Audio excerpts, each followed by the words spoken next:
অনেক অসাধু ব্যবসায়ী আছে রমজান আসলে নিত্য প্রয়োজনীয় পণ্যের মূল্য বৃদ্ধি করে দেয়। এরকম আছে না নাই?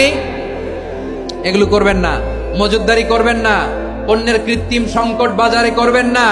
আপনি লাখ টাকা কামায়া ভাবছেন যে রোজাদারদের কষ্ট দিয়ে ধনী হবেন, এমন রোগ আল্লাহ আপনারে দিবে, কোটি টাকা দিয়েও আপনি হাসপাতালের বিল পরিশোধ করার ক্ষমতা আপনার হবে না। খবরদার।